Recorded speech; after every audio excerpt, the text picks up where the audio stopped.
Jesucristo, Rey y Señor, con el licenciado José Arroyo.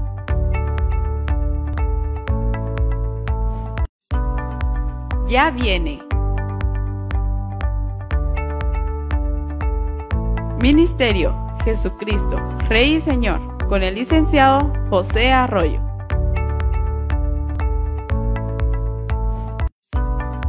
Ya viene.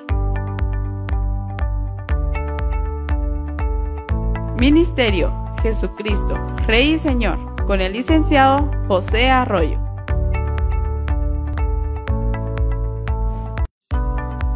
Ya viene. Ministerio Jesucristo, Rey y Señor, con el licenciado José Arroyo.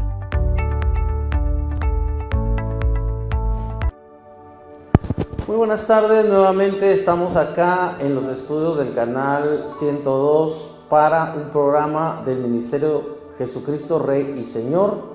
Es un gran privilegio de parte de Dios. Un servidor, José Arroyo, está acá en los estudios de este canal cristiano de mucha bendición para analizar, comentar y estudiar la palabra de Dios.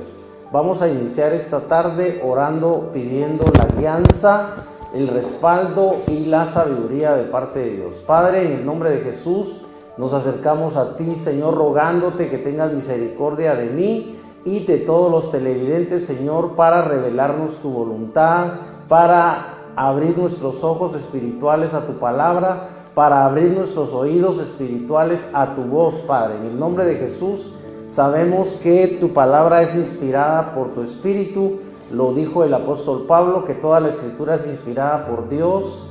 Y tú eres ese Dios maravilloso, el Dios único, el Dios verdadero, que no solo creó los cielos y la tierra, sino que nos has dado vida a cada uno de los que ahora estamos en este mundo. Pero sobre todo nos has dado la vida eterna a través de Jesucristo. Y esa es la razón por la cual nosotros creemos en tu palabra y creemos en la persona divina de Jesucristo, porque Él es nuestro Salvador y Él es el único que puede acercarnos a ti. Y en ese nombre maravilloso y poderoso de Jesucristo estamos pidiéndote en esta tarde que tú nos bendigas con sabiduría, con inteligencia, para conocer cuál es tu voluntad para todos nosotros. En el nombre de Jesús, amén y amén. Hemos estado estudiando la vida del rey Salomón y vamos en un momento en el que él ya logró construir el templo. Recuerden que él heredó de su papá, del rey David, heredó muchas riquezas, oro y diferentes materiales como bronce y plata y mucho dinero de esa época. Por supuesto, estamos hablando de que en esa época no se conocían los billetes, ¿verdad? Eso es un concepto moderno, pero la moneda sí era oro, había monedas de oro, de plata y de diferentes metales. El punto es que Salomón tenía mucha riqueza y él tuvo que acumular mucha más riqueza para poder construir el templo. Estamos en un momento en el que el templo ya está terminado. Recuerden que él se llevó, o los constructores, digamos, se llevaron 7 años para construir este templo. Estuvimos leyendo acerca de cómo estaba el templo, que recuerden que es una copia del tabernáculo de Moisés, y que el mismo rey David tenía el arca del pacto, ¿verdad? El arca de Dios, que sabemos que es, o que era una caja como de 1 metro de largo, como de 1 vara de alto y como de 1 vara de ancho, que era una caja de madera de acacia, pero cubierta de oro por dentro y por fuera. Recuerden que la caja contenía las tablas de la ley, 2 tablas escritas en piedra, o la ley escrita en tablas de piedra. Tenía una muestra del maná y tenía la vara que reverdeció para demostrar que el sacerdocio le pertenecía a la tribu de Leví, ¿verdad? De la cual Aarón fue el primer sumo sacerdote. Lógicamente estamos en un momento en el que ya han pasado unos 500 años desde que Moisés construyó el tabernáculo en el desierto, y estamos en un momento en el que Dios le permite nada menos que a Salomón, el hijo de David, construir ese templo. Recuerden que David mismo quería construir el templo, pero como David había sido un guerrero que había matado cientos de personas, ¿verdad? O sea, David es probable que haya matado unas mil personas o más, no se sabe, porque David fue un guerrero que recuerden que hemos dicho en repetidas ocasiones que David no solo comienza matando a Goliat, sino que empieza matando a 200 filisteos para poder convertirse en el yerno de Saúl. Después David tuvo muchas batallas y él era uno de los capitanes, y él lógicamente mató a mucha gente, o sea, él mató a muchos hombres, mató cientos de hombres, así que el rey David por eso no podía construir el templo. Ahora el templo lo construye Salomón y lo hace con los mejores materiales y lo forra de oro por dentro. Entonces vamos a leer acá desde el verso 48 del capítulo 7 del primer libro de Reyes, donde ya está concluido el templo y nos habla aquí acerca de los utensilios de oro que Salomón mandó a hacer, ¿verdad? Entonces esto ya lo habíamos comenzado nosotros a ver. Dice el verso 48, Salomón hizo también todos los utensilios de la casa de Yahvé, el altar de oro, la mesa de oro, y entre paréntesis dice sobre la cual estaba el pan de la proposición, los 5 candelabros de oro puro que estaban al sur y los otros 5 al norte. Si se dan cuenta, son 10 candelabros delante del lugar santísimo. Si se dan cuenta, aquí estamos hablando de 10 candelabros de oro. Dice, con las flores, las lámparas y las tenazas de oro. Asimismo hizo de oro puro las copas, los despabiladoras o despabiladeras, los aspersorios, las cucharas y los incensarios. También eran de oro los goznes de las puertas de la sala interior del lugar santísimo y los de las puertas de la casa, de la sala de la casa. Así se completó toda la obra que el rey Salomón hizo para la casa de Yahvé, y Salomón introdujo las cosas de que su padre David había consagrado y puso la plata y el oro y los utensilios en la tesorería de la casa de Yahvé. Recuerden que estuvimos platicando en la clase anterior acerca de que todo este oro y toda esta plata estaba adentro de la casa de Dios, pero la casa de Dios no era propiedad de los sacerdotes. Los sacerdotes de esa época son un tipo de los pastores actuales. Los pastores, los apóstoles, los profetas, los evangelistas y los maestros somos los actuales sacerdotes. Recuerden que sobre todo Pedro es el que dice, recuerden, está en la epístola de Pedro 2:9, parece, vosotros sois linaje escogido, y lo dice a todos los cristianos, nos dice, desde el apóstol más alto que haya en Guatemala o en Latinoamérica o en Rusia, hasta el siervo más pequeño, hasta el cristiano que se convirtió ayer, el apóstol Pedro nos dice, vosotros sois linaje escogido, real sacerdocio, nación santa, pueblo adquirido por Dios, para que anunciéis las virtudes de aquel que os llamó de la luz de las tinieblas a su luz admirable. Así que todos, absolutamente todos, somos real sacerdocio, o sea, sacerdotes de la realeza, sacerdotes del rey. Ahora, lo que pasa es que no todos los sacerdotes, entre comillas, no todos los cristianos tienen la capacidad de predicar. Recuerden que Jesús les dijo a sus apóstoles, no se preocupen por lo que tienen que decir, porque en el momento en el que ustedes tengan que hacer la defensa del evangelio, ¿verdad? Que en griego es apología, ¿verdad?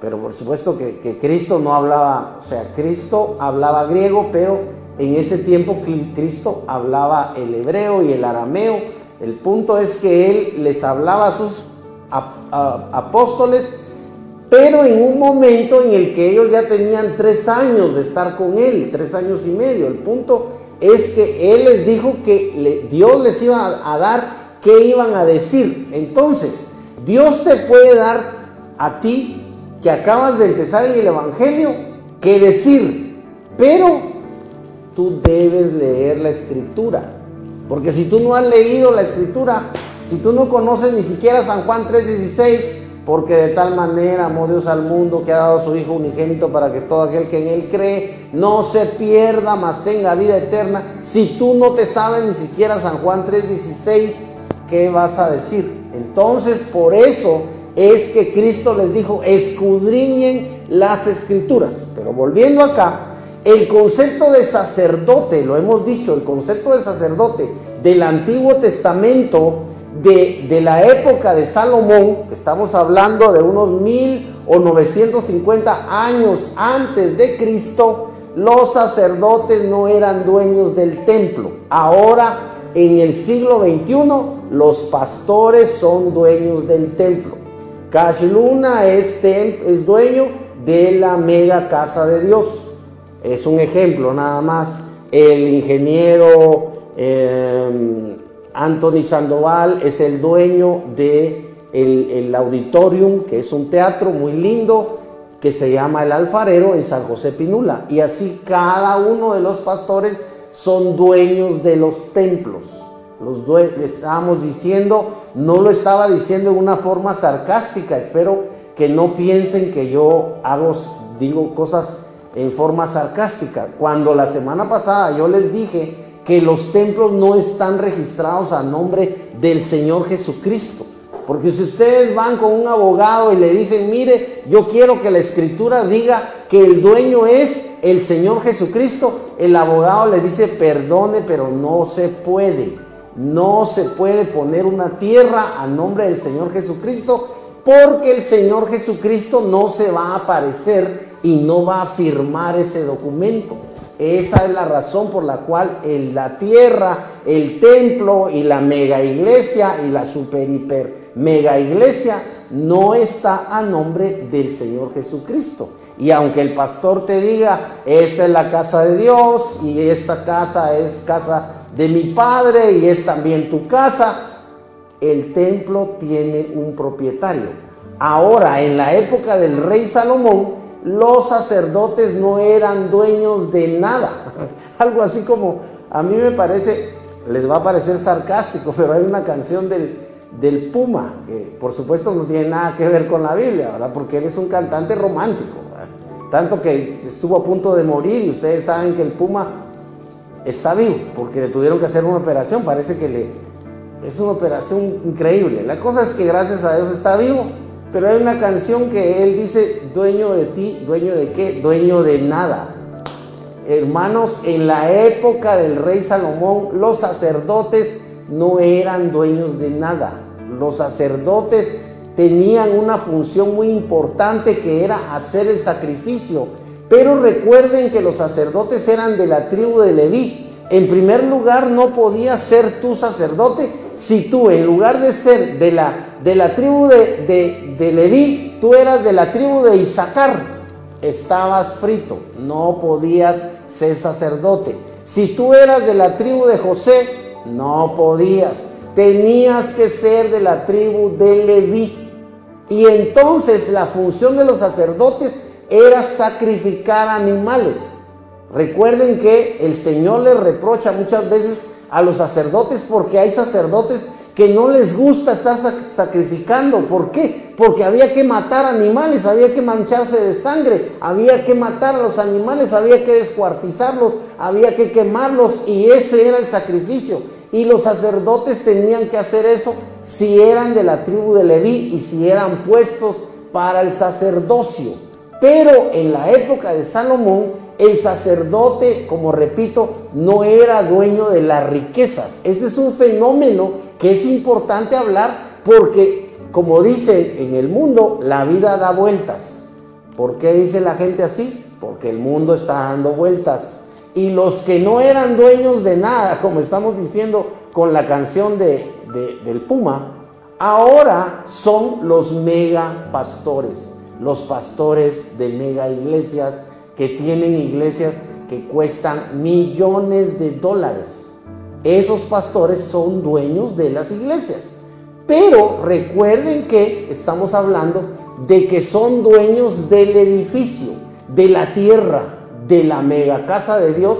Es un ejemplo, yo no tengo nada contra Cash Luna, yo no soy anti Cash Luna, definitivamente.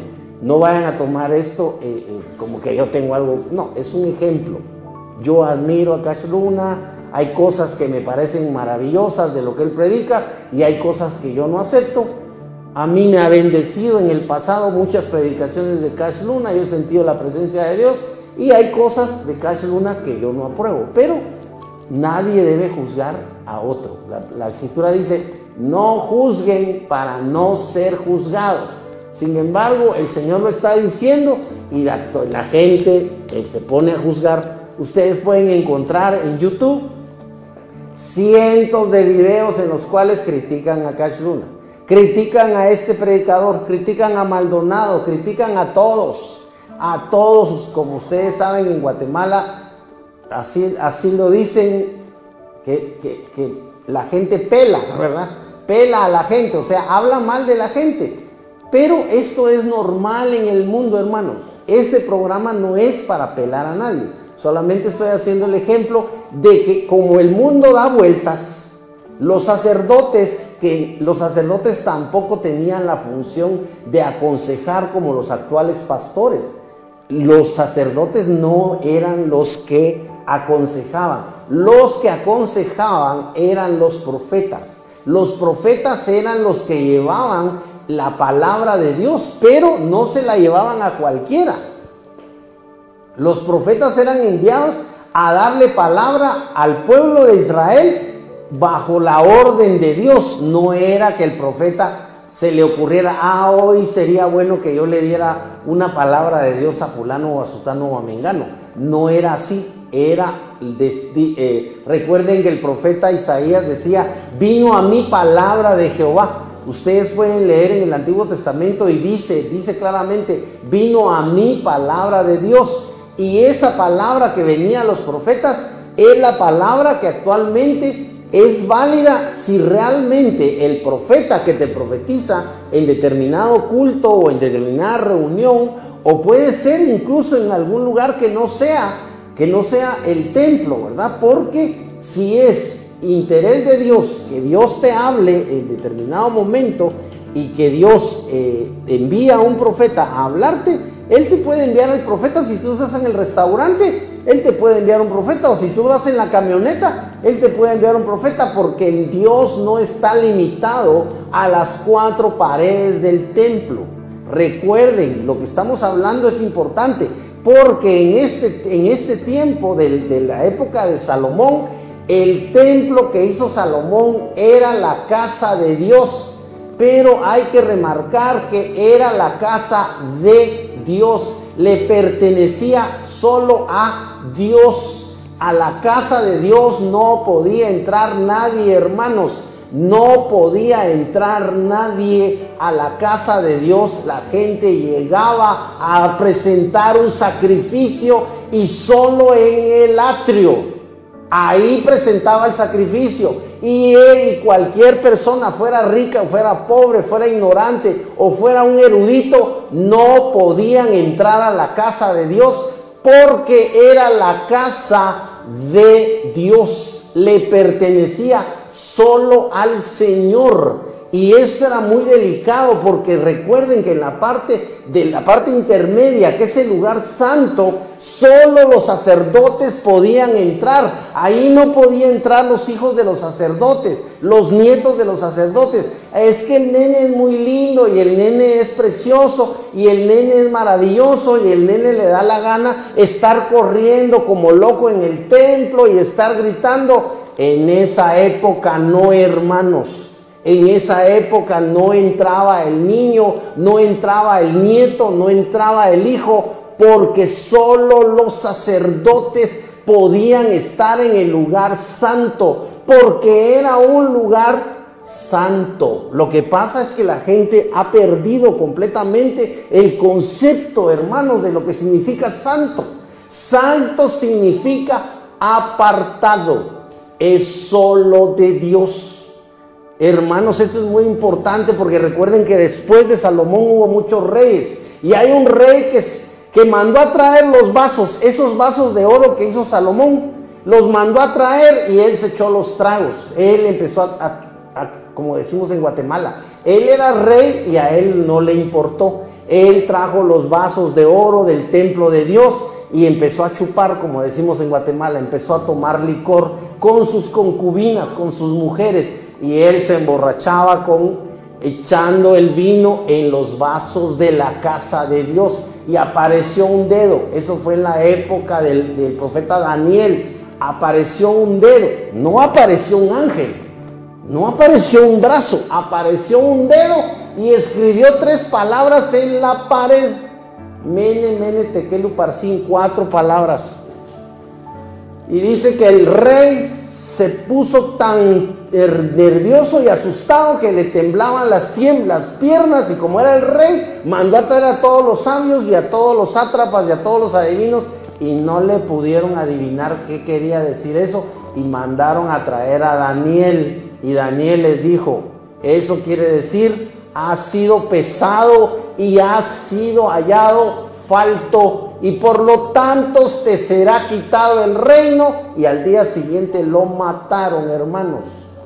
Entonces, volviendo al asunto del templo, el templo actualmente ya no es la casa. Eso yo no se los tengo que enseñar. Sin embargo, es posible que haya alguien que piense todavía en el siglo XXI, porque no ha leído en la escritura lo que está escrito, que la casa de Dios en la época de Salomón sí era el templo, pero en el siglo XXI la casa de Dios no es el templo.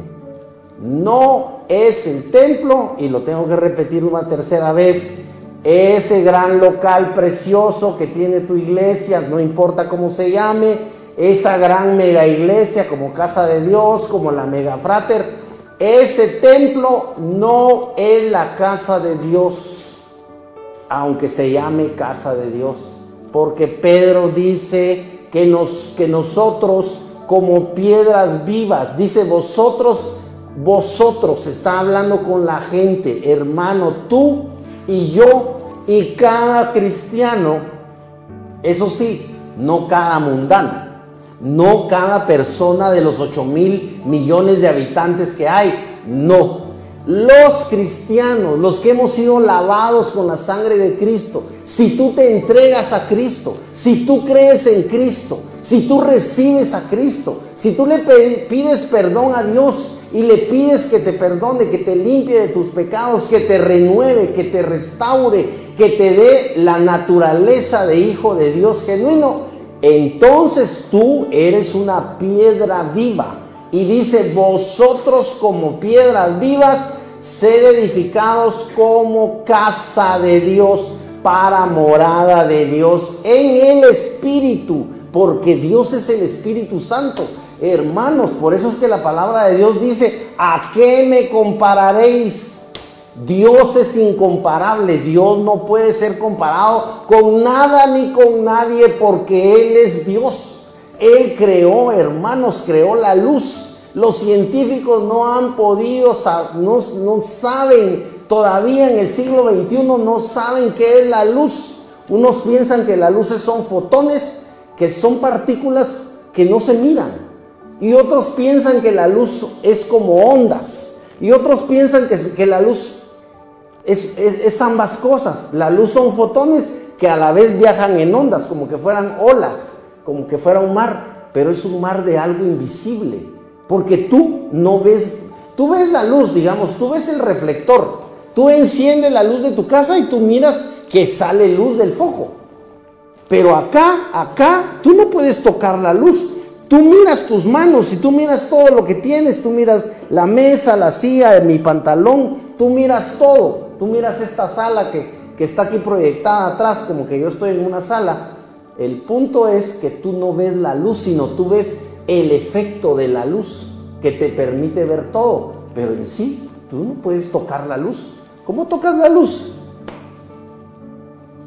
Es un misterio. Y al principio el Señor dijo, sea la luz. Y después el apóstol dice que lo que se ve, todo lo que se ve, todo lo que se puede tocar, fue hecho de lo que no se ve, que es la palabra de Dios. ¿Te puedes imaginar cuál es el poder de la palabra de Dios?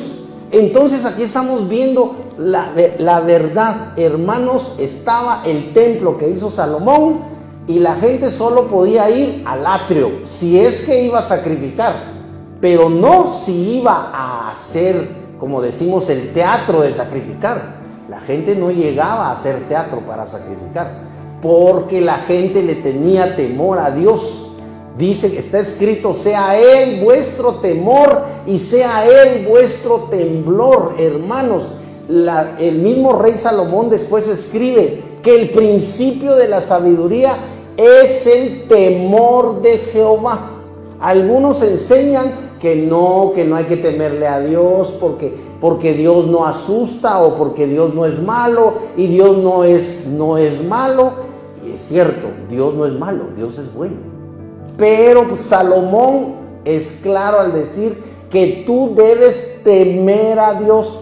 Tú debes temer a Dios, tu mamá debe temer a Dios, tu papá, tus hijos, tus nietos, tus cuñados, tu suegra, tu suegro. Todos debemos temerle a Dios, porque Él es un Dios todopoderoso, es inmenso. Imagínate recuérdate que Dios le dijo a Moisés, imagínate, tú lo sabes, pero te lo voy a recordar. El Señor hablando con Moisés y le dice: Moisés, permíteme matar a todos y voy a hacer de ti otro pueblo. ¿Y qué necesidad tenía Dios de estarle hablando así a Moisés si es el Señor el dueño de todo? Sin embargo, el Señor es humilde. Recuérdate que Cristo dijo: aprended de mí que soy manso y humilde. El Señor es humilde, es increíble, pero Dios es humilde porque Él es el dueño de todo, y sin embargo tú no lo puedes ver. Y ya ves que los científicos se niegan a aceptar que Dios es el creador de ese universo, que a ellos los tiene con la boca abierta y los va a mantener con la boca abierta por la eternidad, porque no hay nadie que pueda hacer las maravillas que Dios hizo. Ahí están en el cielo, y los científicos ya mandaron el telescopio James Webb, que les costó $10,000 millones. Tú lo puedes ver, no te estoy mintiendo. Y ese telescopio es una maravilla de la tecnología, de la ciencia aeroespacial, y están develando fotos que los dejan a ellos boquiabiertos, porque no entienden cómo es posible que haya tanta belleza a tantos miles de años luz. Pero el punto no es ese. El punto es que lo interesante es que todo esto que es el templo es una maravilla, y Salomón es el encargado de haber construido todo eso, y Salomón lo hace con miles de dólares. El templo de Salomón costó miles de dólares. Ya no lo pueden hacer, porque si un gobierno se quiere embarcar en hacer un templo como el que hizo Salomón, no le alcanzan los miles de dólares que tiene. Y tú ya sabes que los gobiernos, particularmente en Latinoamérica, no están buscando honrar a Dios haciéndole un templo de miles de dólares, sino que los gobiernos no solo en Guatemala, sino en Latinoamérica, su único objetivo es enriquecerse. Eso ya se sabe. No tengo yo que darte clases acerca de cómo son los políticos en Guatemala o en Latinoamérica. Tú sabes perfectamente cómo son los políticos latinoamericanos. Entonces, aquí Salomón está haciendo una obra magna, porque él está edificando el templo. Ahora vamos a entrar a la consagración de ese templo. Dice capítulo 8: después Salomón hizo reunir en Jerusalén a los ancianos de Israel, a todos los jefes de las tribus, los principales de las casas paternas de los hijos de Israel. Si te das cuenta, él era el rey, y él, aunque suene ofensivo, él no hizo reunir a la chusma. O sea, la palabra chusma, tú sabes que es una palabra que usaban en el programa de Chespirito, ¿verdad? Y que en paz descanse Roberto Gómez Bolaños, que así se llamaba Chespirito. Pero recuérdate que esa palabra la usaba Kiko, y todos conocen quién era Kiko. Y Kiko decía chusma, chusma, chusma. La chusma, según Kiko, era todo el pueblo, ¿verdad? Salomón iba a congregar al pueblo, pero mira a quienes llamó. Salomón hizo reunir en Jerusalén a los ancianos de Israel, a todos los jefes de las tribus, los príncipes de las casas paternas de los hijos de Israel, porque iban a hacer la dedicación del templo. Él no iba a reunir a un montón de ignorantes, a un montón de gente que solo le preocupaba comer, porque lógicamente, con todo el respeto que pueda merecerse un mendigo, lo que el mendigo quiere es que tú le des para comer, para vestirse. El mendigo no tiene otros intereses. Entonces Salomón no iba a reunir a todos los mendigos. Incluso Cristo les dijo: a los pobres siempre los tendréis, pero a mí no me van a tener siempre. Entonces es cierto, tú debes hacer obras de caridad. Las iglesias deben hacer obras de caridad. Las iglesias deben darle dinero a los que no tienen dinero para comer, para vestirse, para ayudarles a tener un cuarto. Las iglesias deben hacer trabajo social, pero las iglesias están para que sean columna y baluarte. Dice la Escritura que la iglesia es columna y baluarte de la verdad. Las iglesias están para predicar la verdad. Si una iglesia no está predicando la verdad, hermano, vete de allí, porque tú necesitas que te predique la verdad. Tú no necesitas que te predique cómo volverte rico, cómo hacer para tener un carro nuevo. No es eso lo que te deben predicar. Cómo hacer para que las señoritas no tengan celulitis, cómo hacer para que las hermanas que son viudas puedan conseguir marido. No es ese el evangelio, hermanos. El evangelio es sobre la vida eterna, sobre aceptar a Cristo, sobre pedirle perdón a Dios, sobre conocer a este Dios maravilloso y poderoso al cual Salomón está honrando. Mira todo lo que hizo. Dice, mira, todos los mandó a traer de las casas paternas de los hijos de Israel ante el rey Salomón para hacer subir el arca del pacto de Yahvé desde la ciudad de David, la cual es Sión. Y todos los hombres de Israel se congregaron ante el rey Salomón en la solemnidad del mes de Tanim, que es el mes séptimo. Ya dijimos que abril, mayo, junio, julio, agosto, septiembre. En el mes séptimo, en septiembre de nuestros meses, en ese mes se congregaron. Y cuando todos los ancianos de Israel llegaron, los sacerdotes alzaron el arca, porque los únicos que podían llevar el arca eran los de la tribu de Leví, y los sacerdotes agarraron el arca. Recuérdate que solo ellos lo podían agarrar, solo los levitas. No cualquiera podía agarrar el arca porque se moría. Por eso es que estamos hablando del lugar santo. Si tú te metías al lugar santo sin permiso, sin ser sacerdote, ahí te quedabas muerto. No llegabas al lugar santísimo, porque nadie podía entrar al lugar santísimo sin permiso. Solo el sumo sacerdote entraba una vez al año, hermanos, porque el arca del pacto mató a más de 100,000 filisteos, cuando en la época, tú lo puedes leer, yo no te estoy inventando nada, en la época del rey Saúl se robaron el arca del pacto y los filisteos se pusieron a tocar el arca del pacto y se murieron, hermanos. Más de 100,000 personas, casi 200,000 se murieron porque tocaron el arca del pacto. No podían tocar el arca del pacto, y los filisteos se dieron cuenta y mandaron a devolver el arca, porque el arca representaba a Jehová de los ejércitos, a ese Dios todopoderoso. Por eso la Escritura dice que Dios es fuego consumidor. Es que Dios es, hay que decirlo así, Dios es sumamente delicado. Tú no puedes pensar que Dios, como dice Arjona, que lo bautice entre amigos. Tú puedes ser amigo de Dios, porque de hecho Cristo le dijo a los discípulos: ya no les llamaré discípulos o apóstoles, los llamaré amigos. Pero después de 3 años, ya Pedro no era el mismo, y Pedro ya no fue el mismo después de que negó a Cristo, y después de que se arrepintió. Pedro ya no fue pescador de peces, Pedro fue pescador de hombres. Entonces, cuando realmente tú te encuentras con Cristo, si tú no cambias, es que no te encontraste con Cristo. Es mentira. Tú debes cambiar. Si tú eras un hombre que le pegaba a su esposa y se encontró con Cristo, ahora la debes tratar como vaso frágil. Si tú eras alcohólico y te encontraste con Cristo, ahora ya no chupas, ahora ya no eres bolo. Si tú eras homosexual, ya no puedes acostarte con hombres, porque si tú eres un cristiano homosexual, no te has encontrado con Cristo. Hermano, te estás engañando.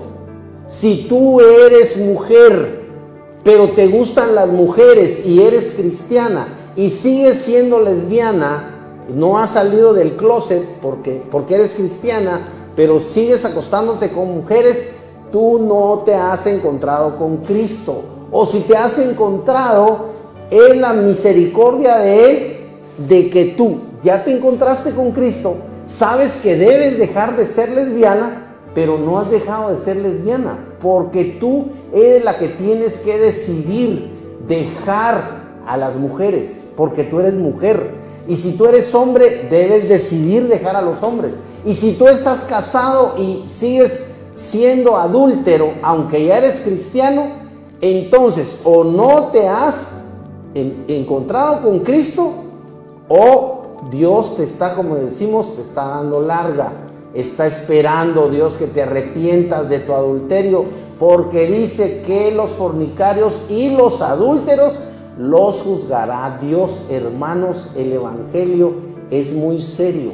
El evangelio es maravilloso, porque el evangelio trata de revelarte a ese Dios maravilloso que envió a Jesucristo a morir en la cruz del Calvario para que su sangre divina te limpie. Pero después de que tú te has encontrado con Cristo, ya no puedes seguir siendo el mismo. El apóstol Pablo se encontró con Cristo y no siguió siendo el mismo. Y vamos a ver que Salomón, después de todo lo que hizo, la escritura dice que Salomón volvió a la idolatría. Aquí vamos a ver la insensatez, hermanos, la locura de Salomón. Vamos a ver el pecado de Salomón. Salomón pecó porque después de todo esto que hizo, Salomón se volvió a la idolatría. Y lo vamos a leer, tal vez no de tiempo hoy, pero lo vamos a leer. Pero vean ahorita cómo está Salomón. Ahorita pueden ver ustedes que Salomón está en la parte más importante de su vida, porque está dedicando el templo. Y todos los ancianos de Israel llegaron. Los sacerdotes alzaron el arca y subieron el arca de Yahvé, el tabernáculo de reunión y todos los utensilios consagrados que había dentro del tabernáculo. Los sacerdotes y los levitas los subieron, y el rey Salomón y toda la asamblea de Israel que se había reunido con él estuvieron delante del arca, sacrificando ovejas y bueyes que no pudieron ser contados ni calculados por su gran cantidad. Entonces los sacerdotes introdujeron el arca del pacto de Yahvé en su lugar, en el santuario interior, es el lugar santísimo de la casa, en el lugar santísimo debajo de las alas de los querubines. Ya vimos que Salomón hizo 2 querubines enormes que medían 4 metros de altura, y las alas tenían 2 metros cada ala y eran enormes, y ahí metieron el arca adentro del lugar santísimo. Todo el lugar santísimo, hermanos, estaba lleno de oro. Era algo impresionante, como dice Cash Luna, era impresionante. Todo era de oro, hermanos. Adentro había forrado Salomón de oro, porque el oro es, en cierta forma, el único metal que puede reflejar la luz, y es un tipo de la gloria de Dios. La gloria de Dios, cuando tú te la imaginas, aunque aquí mismo en el libro de Reyes, Salomón nos dice, nos revela que Dios habita en la oscuridad, pero también la escritura dice que Dios habita en luz inaccesible. Entonces, ¿cómo hacemos? ¿Dice que habita Dios en la oscuridad? Sí. ¿Y dice que habita Dios en luz inaccesible? Sí. Pero la escritura lo dice, entonces ya es un problema tuyo conciliar eso. O sea, Dios habita en la oscuridad, te lo dice aquí el libro de Reyes. Y en otra parte la Biblia dice que Dios habita en luz inaccesible. Hermanos, no tenemos acceso a la gloria de Dios si no es a través de Jesucristo. Dice el apóstol, acercaos confiadamente parece que está en Hebreos, al trono de la gracia por medio de Jesucristo. Ahí dice por medio de Él, pero está hablando de Jesucristo. Acerquémonos al trono de la gracia, pero eso es solo el trono de la gracia, o sea, estamos aquí en la tierra, por eso es que debemos humillarnos, porque no vamos a ser teletransportados al tercer cielo para tener una entrevista con Dios.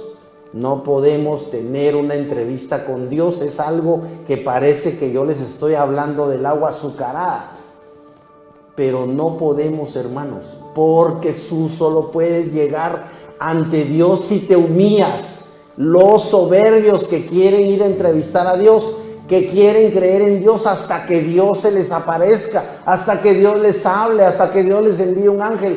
Dios no va a enviar nada porque Él no tiene obligación de nada. Dios es la autoridad y Él si quiere salva y Él si quiere no salva, porque Él es soberano. Por eso dijo Job: Dios dio, sea el nombre de Jehová bendito. Dios quitó, sea el nombre de Dios bendito. Dios no quiso dar, sea el nombre de Dios bendito. Si Dios te quiso dar, sea el nombre de Dios bendito. Pero si Dios no te quiere dar, sea el nombre de Dios bendito, porque el nombre de Dios es bendito de todas formas, aunque tú no lo reconozcas, porque Él es soberano. Ya vamos a terminar porque se nos ha ido el tiempo, pero vamos a terminar leyendo esto. Entonces los sacerdotes introdujeron el arca del pacto de Yahvé en su lugar en el santuario. Verso 7, porque los querubines extienden las alas sobre el altar del arca, de modo que los querubines cubren el arca y sus varas por encima. Y aunque las varas eran tan largas que los extremos de las varas se dejaban ver desde el lugar santo, que está delante del santuario interior, pero no podían verse desde afuera. Y así están hasta hoy. Y ninguna cosa había en el arca, excepto las 2 tablas de piedra que Moisés había colocado ahí en Horeb, donde Yahvé había pactado con los hijos de Israel cuando salieron de la tierra de Egipto. Aquí te está diciendo que ya en la época de Salomón solo estaban las tablas. Y aconteció que al salir los sacerdotes del santuario, oigan, una nube llenó la casa de Yahvé, es la Shekinah. Imagínense, están consagrando el templo que hizo Salomón para Dios, que lo cubrió de oro por dentro, porque es impactante. Y ahora viene la Shekinah y se manifiesta. Y los sacerdotes no pudieron continuar ministrando por causa de la nube, porque la gloria de Yahvé había llenado la casa de Yahvé. Entonces Salomón dijo: Yahvé ha dicho que él habitaría en densa. Aquí está, búscalo. Está en el capítulo 8, verso 12. Él habitaría en densa oscuridad. Hermanos, antes de que Dios creara todo, los cielos y la tierra, no había nada, solo estaba el espacio infinito, solo estaba el espacio, o sea, no había nada, no había luz. Por eso fue que el principio dice que Dios dijo: sea la luz. Lo primero que Dios crea, tú lo puedes encontrar en Génesis. Lo primero que Dios crea es la luz. Lo primero que Dios creó fueron las estrellas. Tú sabes que el sol es una estrella, y tú sabes que hay estrellas 10,000 veces más grandes que nuestro sol. Esos soles, esas estrellas que son miles de millones, porque son miles de millones de galaxias, y cada galaxia tiene miles de millones de estrellas. Dios no hizo 2, 3, 4, 5 estrellas. Dios hizo miles de millones de galaxias que tienen miles de estrellas, hermano. Lo que Dios hizo es impactante. Los científicos no han rasgado ni siquiera el 5% del universo, aunque tengan el telescopio James Webb. Necesitarían 1,000,000 de telescopios y aún así se quedan cortos, porque es un telescopio lo que hicieron, pero necesitan millones de telescopios para sondear ese universo, y aún así, hermanos, no pueden sondearlo, porque el universo es casi infinito, es impactante, y no quieren reconocer que este Dios maravilloso que tenemos, que es el único Dios, no existe otro Dios. Oye Israel, Jehová tu Dios, uno es Dios es uno, manifestado en el Padre, en el Hijo y en el bendito Espíritu Santo que está en la tierra. Si tú te humillas, si tú le pides perdón. Desafortunadamente se nos ha ido el tiempo, pero solo vamos a terminar este pasaje. Entonces Salomón dijo: Yahvé ha dicho que él habitaría en densa oscuridad. Con empeño te he edificado una casa por habitación, un lugar donde tú estable, donde tú habites por los siglos. Y el rey volvió su rostro y bendijo a toda la congregación de Israel, mientras toda la congregación de Israel se mantenía de pie, y dijo: bendito sea Yahvé, Dios de Israel, que ha cumplido con su mano lo que habló por su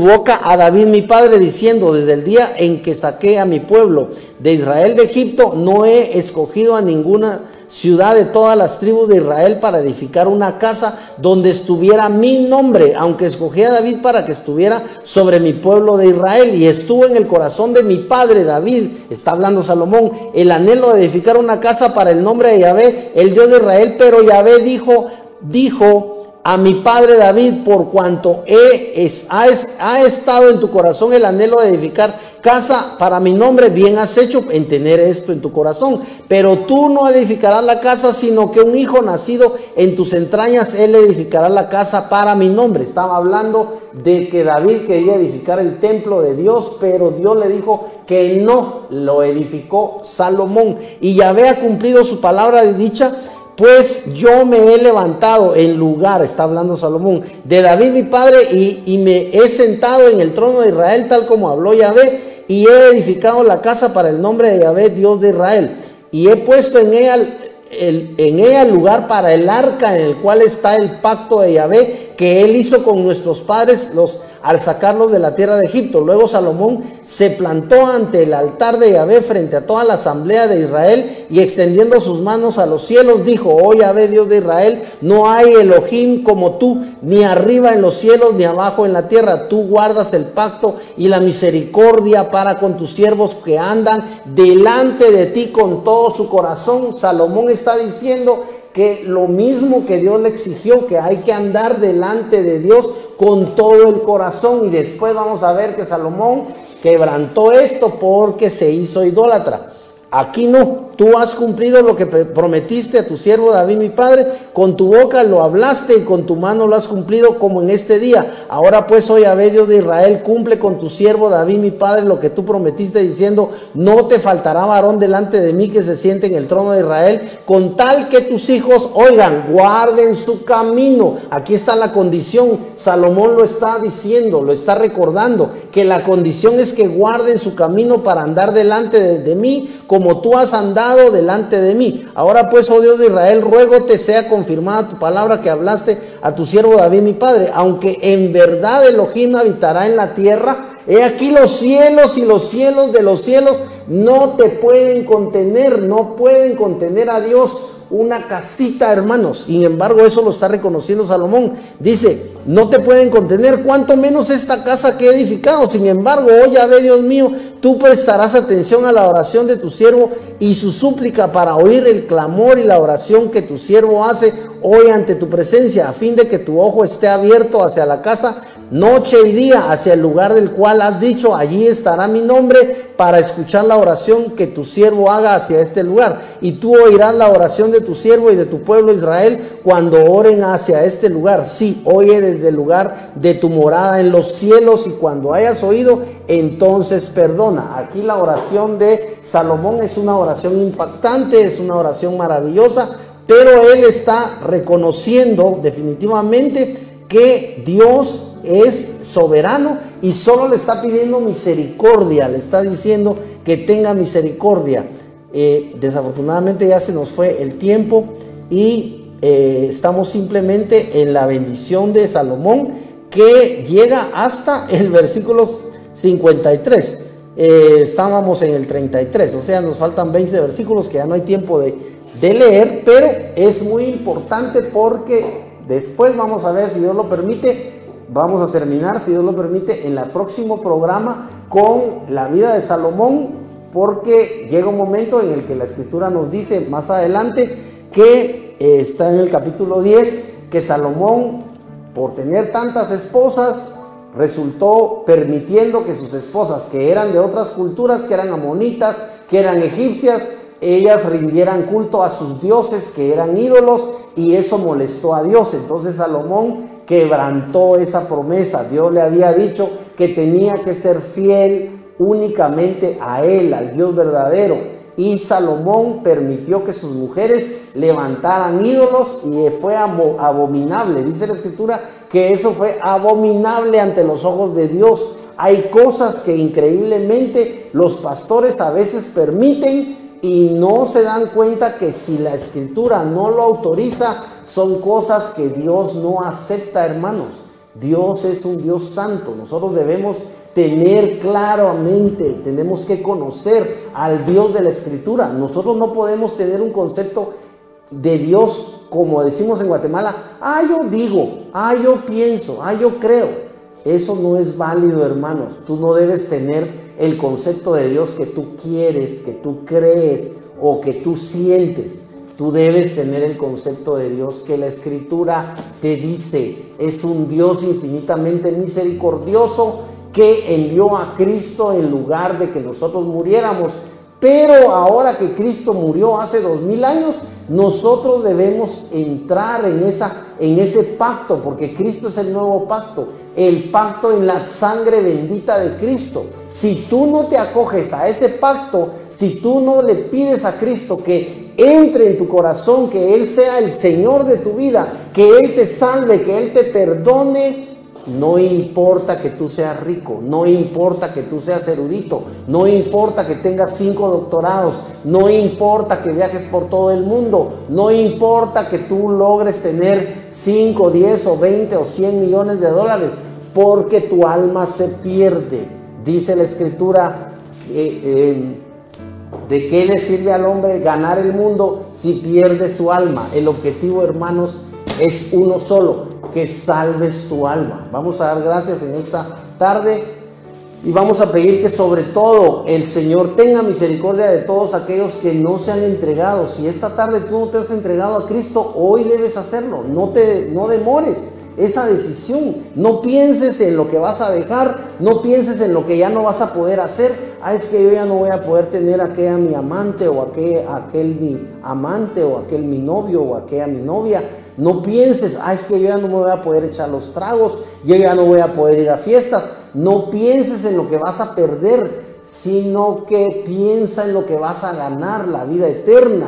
Eso es lo que Dios quiere. Vamos a orar. Padre, en el nombre de Jesús te damos infinitas gracias, Señor, por tu palabra. Señor, oramos para que un mensaje de salvación llegue al corazón de mis hermanos, un mensaje de salvación, de redención, de perdón, de sanidad, Señor, llegue al corazón de los televidentes. Padre, en el nombre poderoso de Jesús oramos para que tu palabra haga aquello para la cual tú la envías. Padre, en el nombre de Jesús, que a través de este canal Cristiano Bendito, que es un canal importante en Guatemala, los televidentes puedan recibir un toque de tu divino Espíritu. Espíritu Santo, estamos clamándote que tengas misericordia de todos nosotros. Espíritu Santo, no somos dignos ni siquiera de mencionar tu nombre divino, pero en el nombre poderoso de Jesús, Espíritu de Dios, estamos pidiéndote misericordia para todos aquellos que están enfermos, para todos aquellos que no han alcanzado la salvación, para todos aquellos que tienen problemas psicológicos, para todos aquellos que tal vez tienen a su hijo enfermo, a su papá enfermo, a su abuelito enfermo. Padre, en el nombre poderoso de Jesús oramos para que haya salvación en las casas de mis hermanos, en las casas de los televidentes, pero oramos, Señor, también para que haya milagros, para que tu Espíritu Santo divino ponga su dedo de sanidad, hermanos. Si tú te acercas al Espíritu de Dios en el nombre poderoso de Jesús, pidiéndole perdón, pidiéndole que te limpie, pidiéndole que te dé la vida eterna, que salve tu alma, el Espíritu Santo va a hacer un milagro en ti. Padre, en el nombre poderoso de Jesús, declaramos que es tu palabra la que tiene poder. Declaramos que es el nombre poderoso de Cristo el que puede salvarnos, el que puede sanarnos, el que puede liberarnos, el que puede restaurarnos. Padre, te damos infinitas gracias por el nombre divino y la persona divina de tu Espíritu Santo que nos revela a Jesucristo, tu Hijo amado. Padre, todo lo hemos pedido y te damos infinitas gracias en el nombre poderoso de Jesús. Amén y amén.